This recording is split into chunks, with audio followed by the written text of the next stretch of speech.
오늘 우리가 함께 묵상할 말씀은 신명기 15장 12절에서 18절까지의 말씀입니다.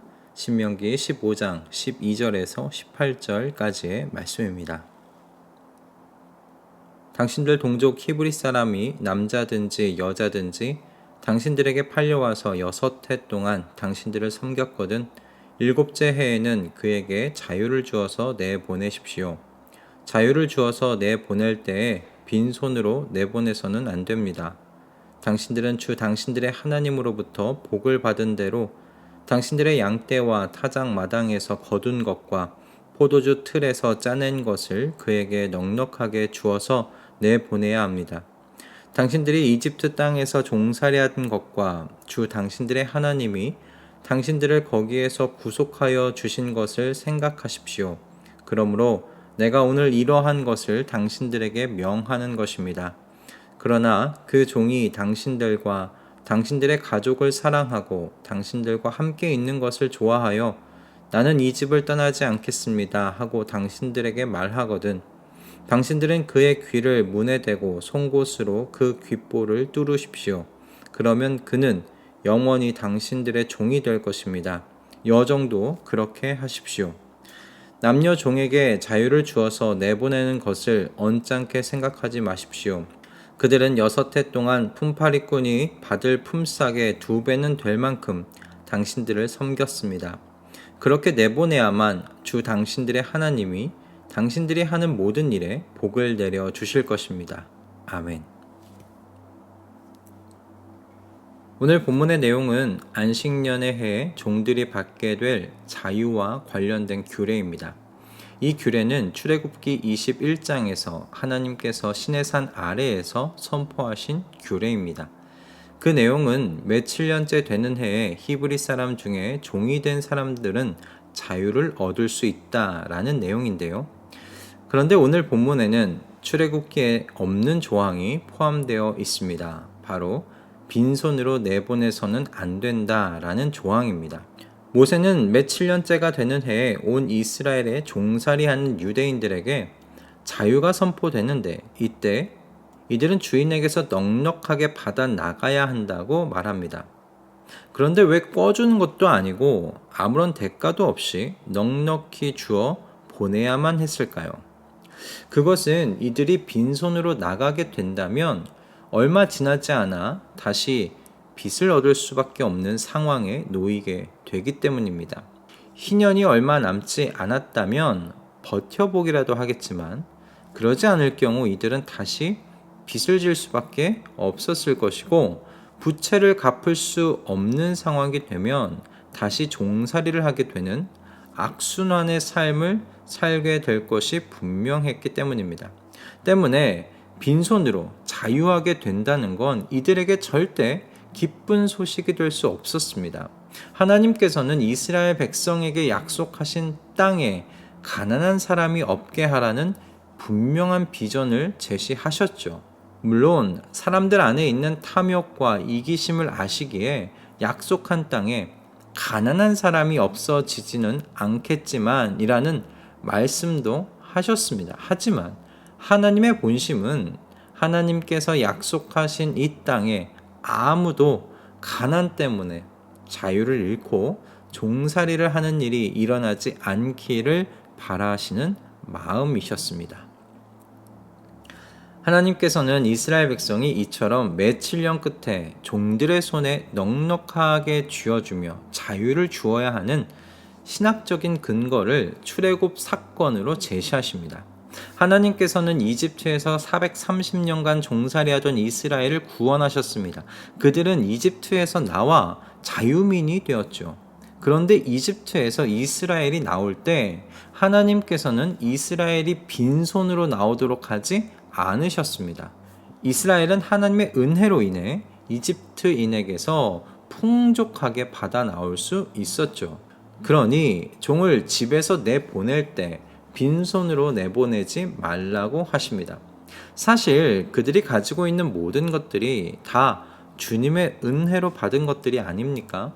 이집트에서 나올 때 이집트인들에게서 받은 것들이 이들의 미천이 된 것이 아닙니까? 또한 약속의 땅에서 가문별로 받은 땅 또한 하나님께서 은혜 가운데 주신 땅이니 사실 그 어느 것 하나 하나님의 은혜로 받지 않은 것이 없습니다.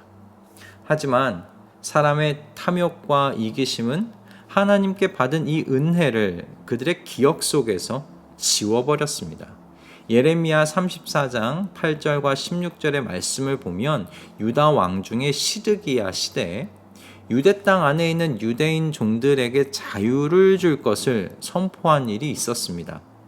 하나님께서는 이 일에 대해서 기뻐하셨죠. 하지만 얼마 가지 않아서 주인들은 자유민으로 놓아주었던 남녀 종들을 다시 데려다가 종으로 부리기 시작했습니다. 종들이 했던 허드렛 일을 이제 자신들이 직접 해야 했는데 그것이 꽤나 불편했던 모양입니다.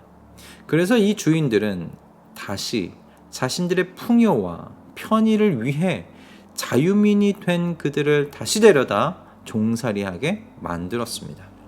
하나님께서 이 일에 대해 분노하시죠.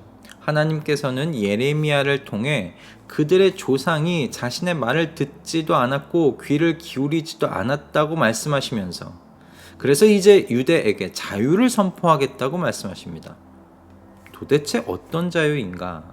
전쟁과 연병과 기근이 자유를 얻어서 유대 땅에 임할 것이라는 말씀이십니다. 하나님께서 그동안 묶어놓으셨던 것들을 이제 자유롭게 풀어놓으시겠다라는 말씀입니다. 이렇게 이스라엘 백성은 하나님께서 맡기신 자유를 선포하고 누리게 하는 이 규례를 순종하는 데 있어서 완벽하게 실패합니다. 그래서요, 하나님께서는 빛을 면제하여 자유를 주실 뿐만 아니라 이 자유를 지키고 누릴 수 있는 능력을 넉넉히 공급하시는 이 일을 직접 행하십니다. 바로 예수 그리스도 안에서 이루신 구속과 성령의 임재가 바로 이 일과 관련이 되어 있습니다. 종살이하던 하나님의 백성을 자유하게 하며 빈손으로 나오지 않게 하여 그 자유를 스스로 지키고 누릴 수 있도록 하라는 하나님의 이 명령은 예수 그리스도 안에서 주님께서 하실 구속 사역과 성령의 임재 사역의 그림자입니다. 여러분, 예수님께서 하신 사역과 그분이 말씀하신 그 공생의 사역의 내용을 여러분 기억해 보십시오. 예수님께서는 공생의 사역을 시작하시기 전에 당신께서 앞으로 어떤 사역을 하실지를 말씀하셨습니다. 이사야서 61장 1절과 2절의 말씀을 인용하시면서 하신 말씀이죠.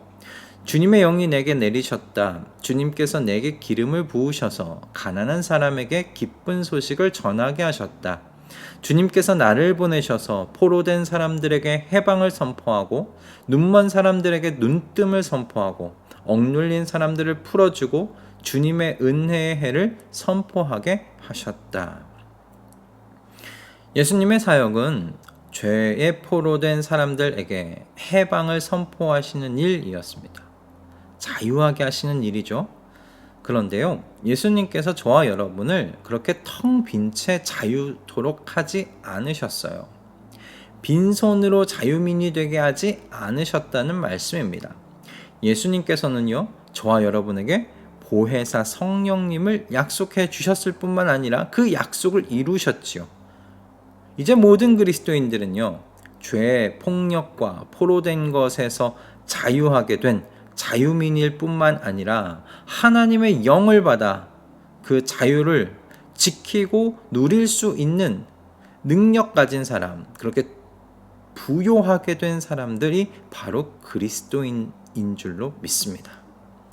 그래서 오늘 본문은요, 예수 그리스도 안에서 이루실 이 영적인 자유와 부요함의 그림자와 같은 규례다, 내용이다 할 수 있겠어요. 그러나 여러분, 이 말씀이 영적인 의미에서만 읽혀져야 하는 것은 아니죠. 이 말씀은 하나님께서 나의 이웃이 가난으로 인해 자유를 잃고 종살이의 삶으로 가게 되는 그 삶의 사슬을 끊게 하라는 실제적 실천의 요구이면서 동시에 관심을 기울이라는 말씀이라고 저는 생각했습니다. 이 말씀을 묵상하면서 청년 시절에 들었던 목사님의 설교가 생각이 났습니다. 하나님께서 우리에게 주신 것에는 이웃의 것이 포함되어 있습니다. 주님께서 내게 주신 모든 것이 다 내 것이 아니라는 사실을 기억하세요. 라는 그런 목사님의 설교였습니다. 오늘 본문 14절을 보면 이렇게 되어 있죠. 하나님으로부터 받은 대로 넉넉하게 주어서 내보내야 한다. 이미 하나님께서는요, 주인들에게 자유인이 되어 나갈 종들의 몫까지 주셨다. 그렇게 이 말씀 우리가 해석할 수 있지 않겠습니까? 내 것을 주는 것이 아니고요, 하나님께서 맡기신 이웃의 것을 그에게 전달하는 것이라는 이 사실 우리가 기억한다면 주님께서 오늘 우리에게 주신 이 말씀을 좀 더 잘 실제적으로 지켜볼 수 있지 않을까요? 우리가 누리는 풍요는요, 누군가의 자유를 위해 흘러가야 하는 풍요라는 사실 여러분 기억하며 어디를 향해 흘려 보내야 할지를 주님께 여쭤보는 세상 속의 생수의 강으로 살아 나아가는 우리 모든 그리스도의 증인들 되실 수 있기를 주님의 이름으로 축복합니다. 기도하겠습니다. 주님, 오늘 우리에게 주님의 구속의 은혜와 함께 실제적인 실천의 삶을 묵상하게 해주셔서 감사합니다. 주님께서 내게 주신 것 모두가 나의 것이 아님을 고백하게 하시니 주님, 흘러가야 할 곳으로 흘러가게 하여 주시옵소서. 그리고 이 흘려보냄이 누군가의 영과 육의 자유를 위해 사용될 수 있게 하여 주시고 진정한 자유를 누리게 하시기 위해 우리를 구속하시고 성령을 보내신 주님을 따라 우리도 일하게 하여 주시옵소서. 나의 주인 되시는 예수 그리스도의 이름으로 기도드립니다. 아멘.